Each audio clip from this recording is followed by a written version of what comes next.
merupakan mobil yang sudah pernah direview first impression dan first drive oleh mamang-mamang kami. Tapi sekarang full review oleh manusia bertopeng yang sangat tampan. Merupakan Toyota bertenaga murni listrik pertama yang dijual resmi di Indonesia. Merupakan mobil listrik di atas 1 miliar. Tapi apakah ini worth it? Ini adalah Toyota BZ4X.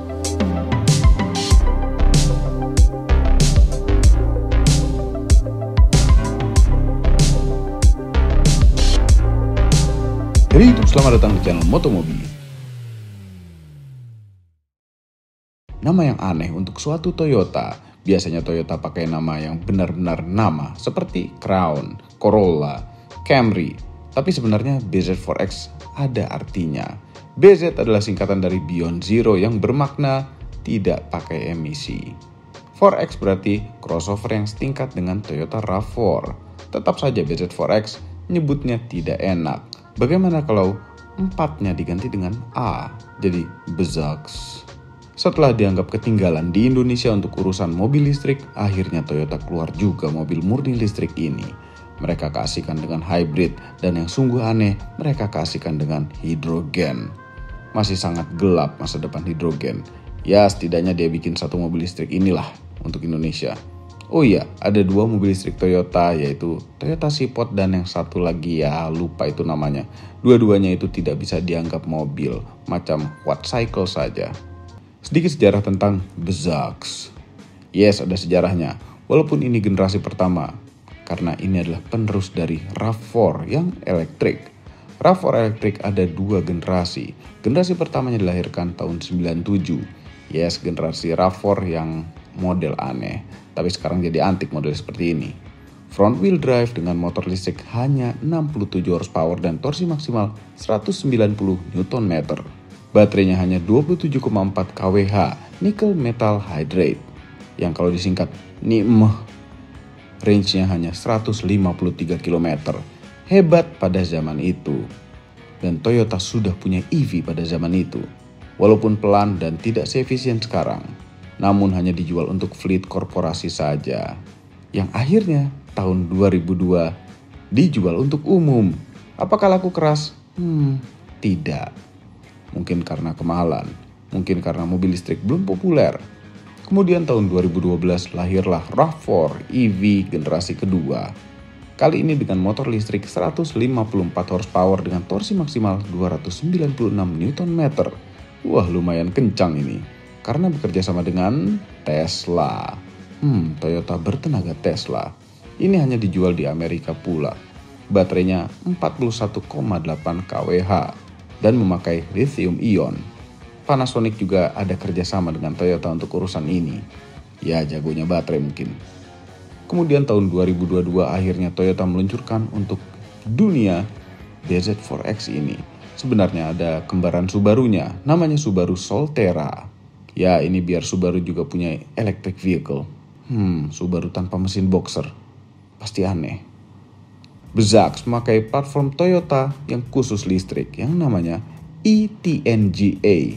Platform ini juga dipakai di Lexus RZ. Yes, Lexus yang pernah kita lihat di JAW lalu. Sebenarnya di dunia ini ada 2 tipe Bezax.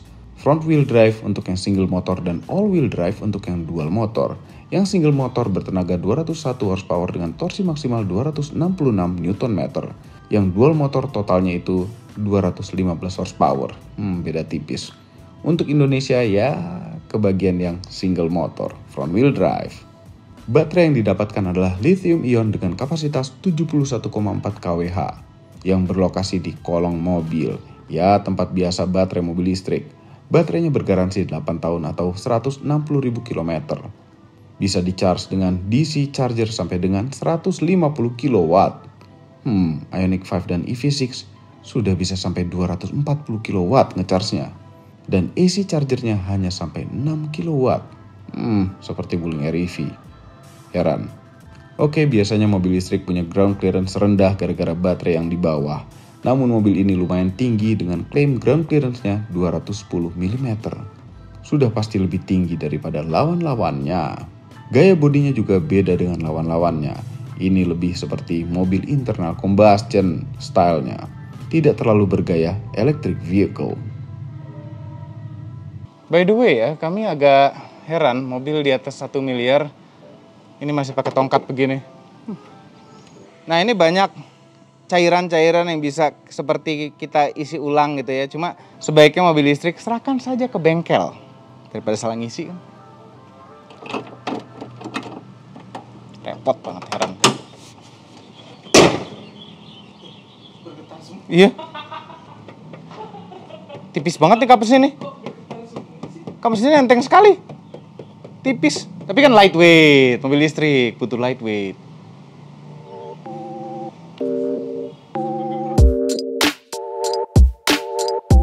Ya, bentuknya seperti crossover biasa. Kalau dilihat-lihat segede-gede Harrier. Dan ini lambang kemacoan suatu crossover atau SUV adalah over fender yang berwarna hitam doff begini. Walaupun agak lebay, dia berlebih-lebih sampai ke depan. Jadi kayak maconya tuh mau dilebih-lebihin. Padahal enggak. Ini ada lubang asli, bolong, nggak tahu ada urusan aerodinamisnya apa enggak. Nah, tadi kan kamu bilang sepanjang Harrier rasanya. Kita ukur panjang ya. 4.690 mm. Sementara Toyota Harrier, nggak ada Harrier ya, Lexus RX deh. 4.890 mm. Agak lebih pendek daripada RX, tapi rasanya mirip-mirip. Dan mungkin kalau dibandingkan dengan Harrier yang dulu-dulu, besarnya segini. Sementara wheelbase-nya 2.850 mm. Masih panjangan wheelbase-nya Ioniq 5 atau EV6. Ban yang dipakai 235/60, namun diameter velgnya itu 18 inch. Zaman dulu 18 inch itu besar, tapi kalau dibandingkan dengan mobil-mobil listrik zaman sekarang ya, kembali lagi Ioniq 5 EV6 itu mereka dapat 20 inch untuk yang mahalnya. Ini hanya dapat 18 inch velgnya. Ya memang velg lebih kecil mungkin lebih bagus untuk mobil listrik biar range-nya lebih jauh karena ini unsprung weight. Tapi ya nggak apa-apa, cocok untuk mobil bentuk lebih SUV begini. Sementara dalam tuh remnya lumayan besar. Ini mobil listrik lebih memakai regenerative braking dibandingkan dengan pakai rem ini. Tapi nanti kita nyetir ada perbedaan sedikit. Ini ada tulisan elektrik untuk mempertegas bahwa ini adalah mobil listrik. Terus ini ada jendela kecil lucu. Jendela segitiga tuh udah jarang ada di mobil masa kini. Ada roof rail plastik. Nah di atas ini ada panoramic roof yang besar. Di luar negeri ada juga versi yang atapnya ini bukan panoramik tapi solar panel. Jadi bisa nge-charge dikit-dikit walaupun kecil sekali dari solar panel tapi lumayan. Mungkin nambah beberapa ratus meter kalau parkir sekian jam. Di sini nggak ada jendelanya. Coba ini ada kecil. Nggak tahu fungsinya apa sekecil itu. Kita ke belakang. Belakangnya ini keren ya, lampunya nyambung dari ujung ke ujung. Terus spoiler belakangnya cuma ujung kanan ujung kiri doang ya. Belah tengah spoilernya. Nggak pakai wiper belakang. Kita lihat bagasinya. Bawah nggak ada knalpotnya. Iya mobil listrik. Kencang banget suaranya. Lagi.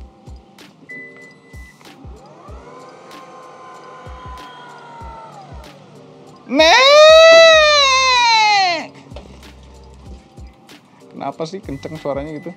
Perasaan mobil-mobil lain gak sekenceng ini suaranya. Gak apa-apa, jadi tahu kerja kerasnya ini mereka. Bagasinya tentu luas, sebelah kiri ada subwoofer JBL-nya. Di bawah tidak ada ban serep. Oh ini bisa dilepas nih, tuh. Jadi lebih lega lagi, lebih dalam lagi. Enak kalau nggak ada ban serep. Emang kalau gembes gimana? Ada pemisah.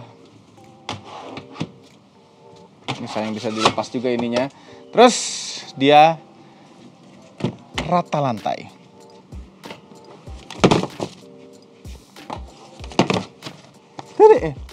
Tutupan. Di belakang sini nggak ada 12 volt power outlet. Nggak ada apa-apa. Dia pelit listrik di belakang. Duduk belakangnya, wah lega sekali nih mobil. Jarak antara dengkul dengan jok depan, ini bukan posisi nyetir kami. Kalau posisi nyetir kami itu, ini karena gini loh, kalau mobilnya dihidupin, joknya itu maju. Kita hidupin dulu. Kan mundur banget. Bisa dimatiin sih fungsi ini, biasanya.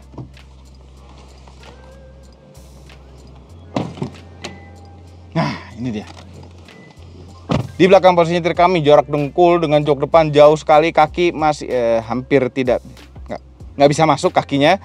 Di bawah ada baterai yang tebal, jadi memang kaki agak tinggi, membuat jok ini jadi agak pendek rasanya, tapi masih oke. Apakah masih bisa disenderin? Masih bisa disenderin lagi, walaupun nggak banyak. Ada armrest, oh ya, headroomnya juga masih ada lumayan. Ada armrestnya ini besar, bisa buat naruh handphone di sini. Ada 2 cup holder.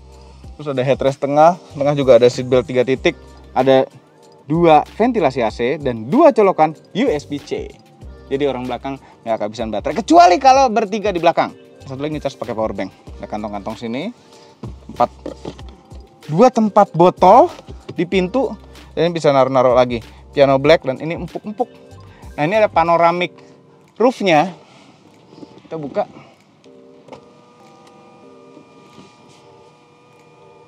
Jadi ini mobil tuh serba belah tengah. Spoiler belakang belah tengah, panoramic roof belah tengah juga. Ini mungkin struktur ya, biar atapnya nggak melewat kali. Nggak terasa kayak struktur, tapi kayak cuma pajangan aja. Terus ini ada bagian kosong, nggak tahu bisa buat naruh apa ya, harusnya naruh apa. Mungkin ada versi yang bisa naruh tombol-tombol pengaturan AC. Kita ke depan.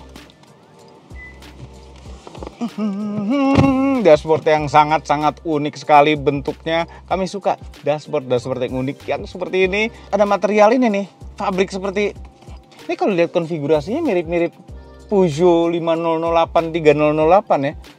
Instrumen clusternya di atas setirnya kecil. Terus ada material begini nih, fabrik-fabrik. Ya mungkin zaman sekarang udah mulai pakai fabrik di dashboard. Wuling REV juga. Ini layar 12,3 inch, besar sekali. Tapi ini merupakan layar yang sangat membosankan isinya, karena ini ada navigasi, cuma nggak ada petanya. Mungkin perlu dimasukin suatu SD card atau diinstal apa. Nggak sengaja masuk ke Apple CarPlay. Untuk kembali ke menu mobilnya itu nggak ada tombol home-nya, ya harus pencet ini mau nggak mau. Nih, menu kemobilan, gambar mobil tentunya. Cuma ada histori kehematan, itu aja. Nggak terlalu penting, ya penting, cuma nggak segitunya. Connected menu cuma ada web browser, nggak tahu gimana caranya browsing tanpa connect internet, nggak bisa ya. Settings itu pun nggak banyak. Ini urusan koneksi handphone, urusan tanggal-tanggalan dan unit, wifi, display, sound media, vehicle customize. Nah, ini kita bisa custom lampunya, door, charging. Nah, chargingnya kita bisa limit juga. Kalau DC charging, kita maunya berapa kilowatt yang masuk. Sayang sekali DC chargingnya hanya bisa 150 kilowatt ya. Dan kita bisa batasin juga, nggak mau 100%, maunya fullnya 90% atau 80%. Nah, ini juga bisa 8 ampere atau 16 ampere. Sampai ampere-ampernya. Nah, ini ada yang kami nggak suka di sini. Nanti pas jalan juga pasti nongol. Kamera, ini ada kamera 360. Oh iya, ini model telur kayak Toyota zaman now. Kalau mobilnya lagi berhenti, gambarnya telur kalau dipencet kamera view. Nggak bisa diapa-apain lagi tuh, udah begini aja. Pintu kiri kebuka, tapi ini muter-muter lagi ya. Oke, ini masukin gigi mundur. Kamera 360-nya, nah kamera pada mobil ini tuh jelas dan enak dilihat. Jelas, detail sekali. Dan kalau misalnya kita jalan, mobil akan ngerekam gambar dari depan dan akan nongol ke kolong mobilnya, jadi mobilnya jadi transparan. Ini adalah urusan AC di bawahnya. Ada dual zone, ada pemanas dan pendingin jok dan bisa diautokan seperti Toyota mahal lainnya. Ini buat matiin AC belakang bisa dari sini, walaupun hanya sekedar blower yang bolong. Pengatur arah lengkap, defogger depan, defogger belakang nyampur jadi satu sama defogger spion. Ada defogger spionnya. Dan AC-nya ada eco mode-nya. Jadi bisa menghemat. Ini lubang kisi-kisi AC, tengah ada hazardnya. Nah, ini ada start stop engine button. Kenapa ditempatkan ke sini? Agak memang dimuliakan juga sih, gampang diraihnya. Tapi kenapa mengorbankan lubang AC? Mungkin pas mendesain, oh iya naruh tombol start stop engine di mana ya? Itu korbanin AC aja dikit. Gini. Ya. Ini kayak menyatu sama lubang AC. Ini shifternya unik sekali ya. Untuk parknya dipencet dan untuk drive maju itu mesti dikebawahin dulu. Bawahin dulu. Untuk ke bawah itu pasti netral dia. Kanan. Untuk mundur kiri, kameranya langsung nyala. Apapun kalau misalnya kita pencet ke bawah gini, pasti dia akan posisi netral. Kalau kita park otomatis rem tangan jarinya itu engage. Nah, rem tangan jari ini unik juga, dia jadi satu sama tombol-tombol umum di sini. Kenceng banget suaranya. Rem tangan jarinya. Nah, ini tombol ada auto hold dan ini regenerative braking. Nanti pas jalan kami jelaskan lagi. Ada eco mode dan snow mode. Di sini tidak ada sport mode sama sekali. Snow sama sekali tidak kita pakai di negara yang panas ini. Tombol kamera, tombol kosong, auto parking. Mau nyoba paling males ini nyoba ginian. Dan traction control. Tirnya suka sekali bentuknya ya begini. Jempol kanan untuk urusan cruise control, jempol kiri untuk urusan instrumen cluster. Nah, di instrumen cluster informasinya juga teknis juga sama seperti yang ada di sini. Begini aja nih, simple begini. Oke, kecepatan. Nah, ini kalau kita ngegas nanti akan powernya akan naik. Kalau misalnya kita ngerem regeneratif, dia akan charging. Nah, di sini adalah sisa baterainya. Tidak dalam bentuk prosentase.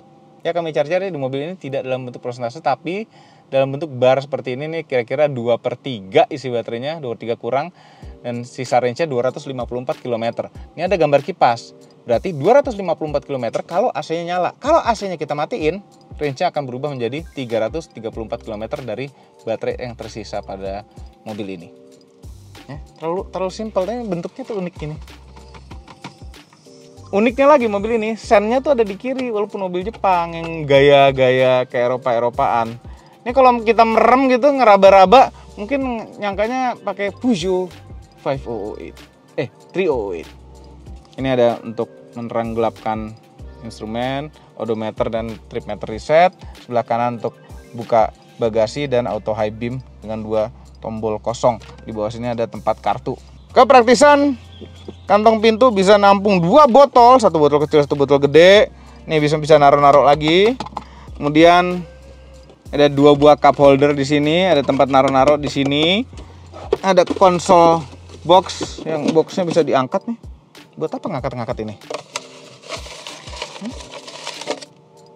Buat apa ini bisa diangkat ya? Buat naruh sesuatu yang rahasia di bawahnya mungkin. Ya, STNK diumpetin, taruh bawah sini, masukin. Atau kalau mau bawa pulang cepet-cepet barang, angkat ini ya sekalian bawa ke rumah. Nah, ini unik. Ini adalah wireless charging. Dia akan ngecharge. Nah, ini wireless chargingnya asik nih, gampang ngecharge-nya. Ditaruh dia ngecharge, selesai. Nah, ada colokan USB biasa juga. Ini kalau ditutup, ada jendelanya.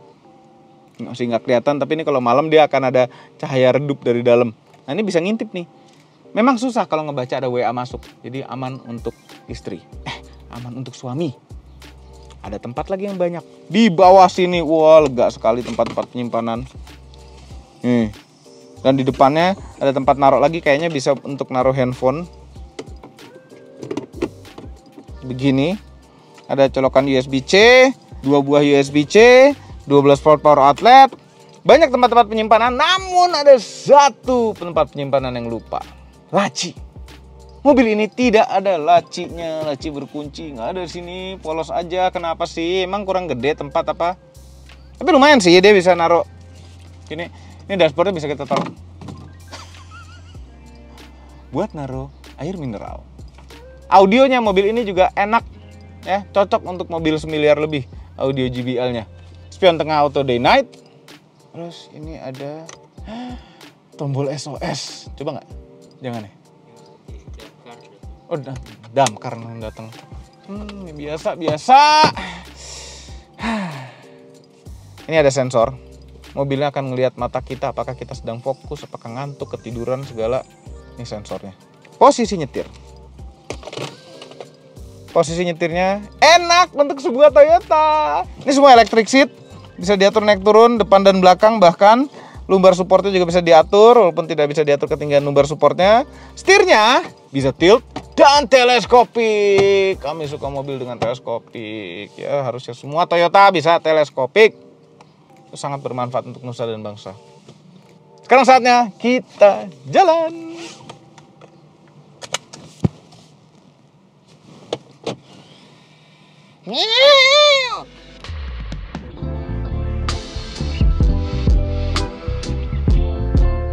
Nyetir bZ4X ya seperti nyetir Toyota mahal pada umumnya. Rasanya itu mudah. Mobil yang easy to handle. Tidak pakai deg-degan nyetirnya. Tidak seperti nyetir electric vehicle gemuk-gemuk macam Ioniq 5 dan EV6. Tidak bikin stres di jalan. Pandangan keluarnya itu enak. Rasanya luas. Dashboardnya rasanya rendah. Walaupun instrumen clusternya tinggi. Menimbulkan rasa yang tinggi. Lebih commanding. Dan itu mungkin yang bikin nyetirnya jadi terasa mudah dan membahagiakan. Coba kita masuk jalan sempit. Di jalan kecil, sama kecilnya segini, masih papasan 2 mobil, masih santai makanya. Ini mobil tuh gampang dipakai, gampang disetir gitu, seperti pada umumnya Toyota. Mungkin karena nama Toyotanya tuh bikin kita lebih user friendly. Rasanya mobil ini tuh jauh lebih tidak lebar dibandingkan dengan EV6 dan Ioniq 5. Mungkin karena posisi duduknya yang lebih tinggi. Walaupun sebenarnya pandangan kita agak terhalangi oleh ini ya. Ini cukup tinggi ya. Tapi masih enak, pede dengan dashboard yang lebih rendah. Pede aja masuk sana, masuk sini. Kekedapannya biasa-biasa saja, tidak kedap-kedap amat. Tapi sudah cukup lumayan sesuai dengan harganya. Namun road noise-nya itu kalau di jalan beton agak lumayan masuk. Masuk ke jalan gede, banyak motornya. Dan langsung terasa bahwa kekedapan mobil ini tuh agak kurang di atas 1 miliar. Ya, suara motor-motor masih jelas masuk. Ada juga road noise yang dihasilkan dari ban. Jadi ada rasa kurang mahalnya di situ. Jadi kalau motor lewat kita tahu tuh berapa silinder dan berapa cc. Kemudian kenyamanannya. Ini mobil bisa dibilang nyaman. Suspensinya terasa lembut ketika menginjak posisi tidur. Tapi ya kalau jalan jelek tidak seempuk menginjak posisi tidur. Ya kenyamanan mobil gaya zaman sekarang. Namun kalau melahap tikungan ada rasa stabilnya. Ya ada limbungnya tapi ada rasa stabilnya juga berkat titik berat yang rendah. Nah mobil ini tuh cukup ya goyang-goyang gitu. Cuma untuk ukuran crossover begini cukup stabil. Karena baterai yang berada di bawah. Tapi kalau kita nikungnya agak sedikit kencang itu ban itu udah langsung lepas grip dari aspal. Kedengeran suaranya berteriak bannya, aduh sakit, kayak gitu. Jadi memang bannya juga pas lah. Ini kan mobil yang tinggi, jadi nggak perlu grip yang terlalu bagus amat. Kalau terlalu bagus kali gripnya mungkin bisa terbalik. Enggak sih, zaman sekarang mobil agak susah dibikin kebalik. Dan rasa setirnya, ini rasa setir model nyaman. Dia lebih cepat ngebalik ke tengah. Terus feedback dari jalanan sangat kurang. Tapi ini setir yang bisa dinikmati perjalanan jauh. Tangan nggak capek.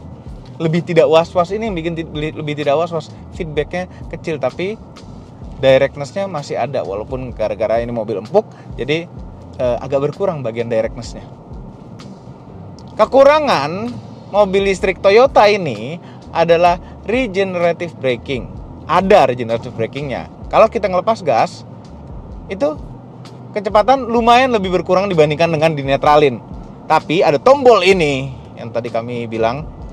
Ini tombol sepatu nginjek suatu pedal. Kalau kita pencet, nyalalah di sini. Nah, ini kalau dilepas gas lebih regenerative braking. Jadi kalau misalnya ini kalau sekarang dilepas gas, segitu tuh chargingnya. Dengan regen braking lebih. Kalau kita matiin, kita lepas gas, sedikit turunnya. Tapi tetap ada regeneratifnya. Sayang sekali tidak ada one pedal driving. Ya, ini walaupun ini on, sudah lebih regen, tapi tidak one pedal driving. Kita tetap harus nginjek rem untuk sampai berhenti. Jadi kalau ini regennya dinyalakan, kita lepas gasnya habis, itu nyala lampu remnya. Nah, kalau ngelepas gasnya setengah-setengah, walaupun sudah berkurang kecepatan yang lumayan signifikan, lampu remnya belum nyala. Hal itu terjadi juga di Ioniq 5 dan EV6. Kalau kita ngelepas gas, nge-regen, tetap mengurangi kecepatan seperti mobil internal combustion, nginjek rem, itu lampu remnya belum nyala, kecuali kalau kita lepas habis gasnya. Bagaimana dengan tenaganya? Saatnya kami coba 0 ke 100 km per jamnya. Berapa detik dapatnya? Saatnya kita tes 0 ke 100 km per jam tanpa nginjek rem dulu. Dat.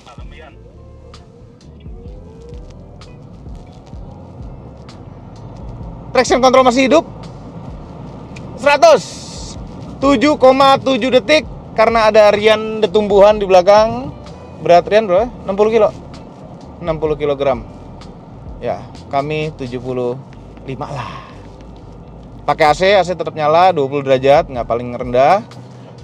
Traction control masih hidup. Kalau traction control dimatikan apa yang terjadi ya? Tanpa AC dan traction control mati. 1, 2, 3.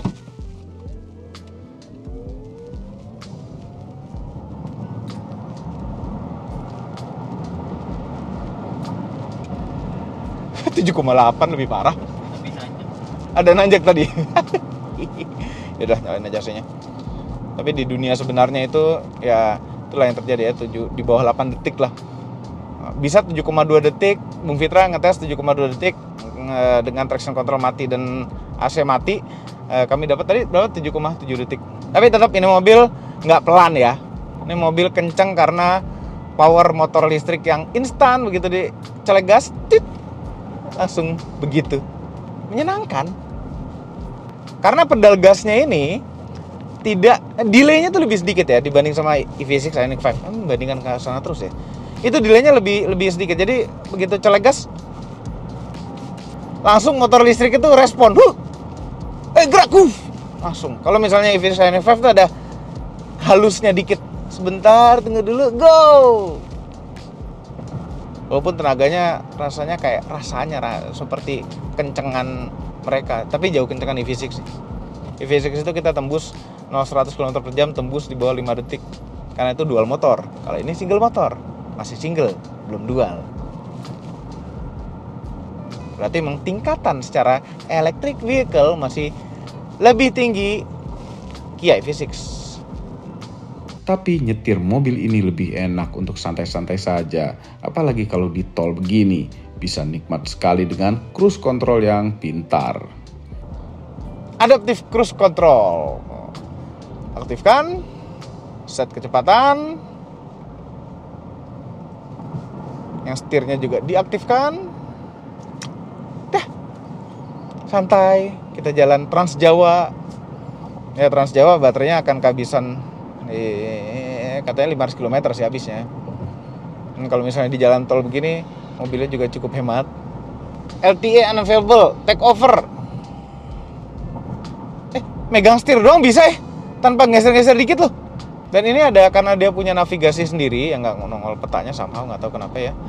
Dia tahu ini speed limitnya di tol ini tuh kenapa tiba-tiba 60, karena mungkin ada perbaikan jalan ya. Mungkin dia mengupdate sendiri.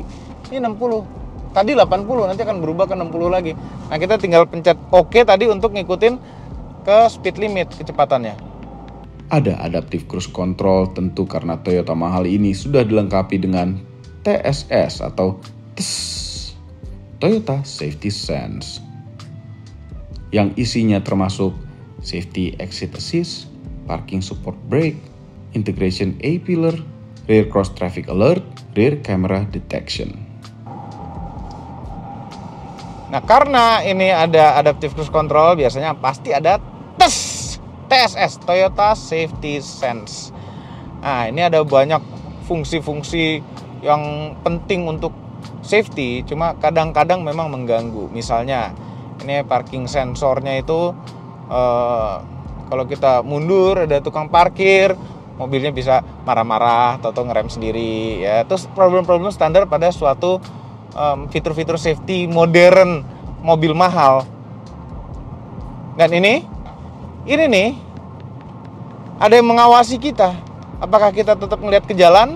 Apakah kita masih hidup? Apakah kita bangun? Apakah kita tidur? Ini mengawasi kita.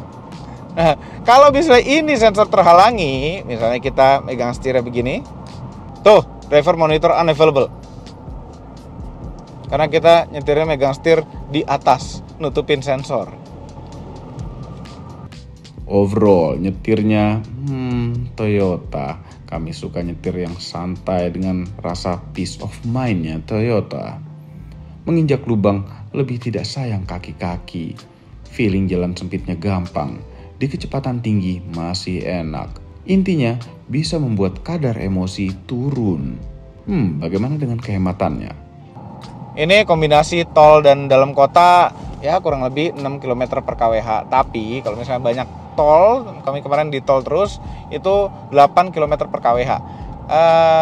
Kehematannya itu beda-beda tipis dengan Hyundai Ioniq 5 ya. Dia single motor sama speknya dan lebih boros EV6 dibandingkan ini. Cuma itu nggak penting. Listriknya murah. Jadi nyetir ini nih asik di dalam kota, tapi agak kurang mobil listrik dengan tanpa adanya one pedal driving. One pedal driving itu ciri khas mobil listrik sekali. Bahkan dulu BMW i3 itu mau nggak mau one pedal driving, malah nggak bisa diset tidak one pedal driving. Nah kalau ini tidak bisa diset one pedal driving, sayang sekali. Padahal mobil listrik. Nah ini merupakan mobil listrik yang enak buat dipakai sehari-hari, makainya mudah, servisnya ada di mana-mana. Kalau butuh diservis, mobil listrik sangat jarang butuh diservis. Lebih banyak butuh diservis drivernya. Tapi ya kadang-kadang coba iseng megang-megang begini, aduh kenapa ada plastik di sini? Plastiknya kayak tipis, nggak enak gitu lagi. Terus setirnya juga bagian tengahnya klakson ya, pada umumnya sekarang ini plastik-plastik beginilah. Tapi ya nggak apa-apa. Material-material lainnya kami suka. Kecuali ini ada piano black di bagian yang tangan pasti menyentuh. Itu isinya sidik jari dan kotor-kotor pasti. Dan entah kenapa plastik-plastik di sini nih, itu nggak tahu udah baret-baret aja ya. Pasti kena sepatu orang nih, ya. Ya mobil tes, tapi ya mobil tes ini bentuk siksaan pemakaian sehari-hari pemiliknya nanti ini juga. Tapi suka gitu nyetirnya, setirnya kecil, rendah, instrumen cluster di sana, ngelihatnya mudah, posisi duduknya enak buat sehari-hari. Harganya itu loh. Tapi seberapa boros pun suatu mobil listrik tetap jauh lebih hemat dibandingkan dengan mobil internal combustion, bahkan yang ber-cc kecil. Toyota merupakan brand mobil paling populer di Indonesia, dikenal karena reliability yang bagus sekali, walaupun itu semua gara-gara Kijang. Tapi reputasinya kecipratan ke model Toyota apapun. Apakah itu yang membuat mobil ini diset dengan harga mahal? Yes, mahal karena spesifikasinya itu dekat dengan Ioniq 5 Indonesia yang tentu single motor juga. Tapi harganya dekat dengan Kia EV6 yang dual motor yang sangat kencang. Kalau kami mending beli EV6. Masalah pada EV6 itu adalah mereknya Kia, bukan Toyota. Apabila Anda berminat BZ4X ini, ada beberapa pilihan warna. Abu-abu, silver, putih, dan hitam. Semuanya warna netral. Mobil listrik itu juga butuh warna biru, merah, kuning. Kuning itu khusus Wuling REV saja yang cocok. Oke, yang bikin kami kesal pada mobil ini adalah harganya. Ya, harganya hampir 1,2 miliar. Kenapa mahal dibandingkan mobil listrik dengan spesifikasi sekelasnya, yaitu Ioniq 5? Yes, karena ini adalah Toyota. Apabila Toyota menjual versi internal combustion dengan bodi dan kemewahan hampir sekelas Harrier ini, pasti sudah di atas 1 miliar juga. Apalagi ini teknologi electric vehicle, lebih mahal dibandingkan dengan internal combustion engine. Jadi ya bisa dimasuk-masukkan akalnya sedikit.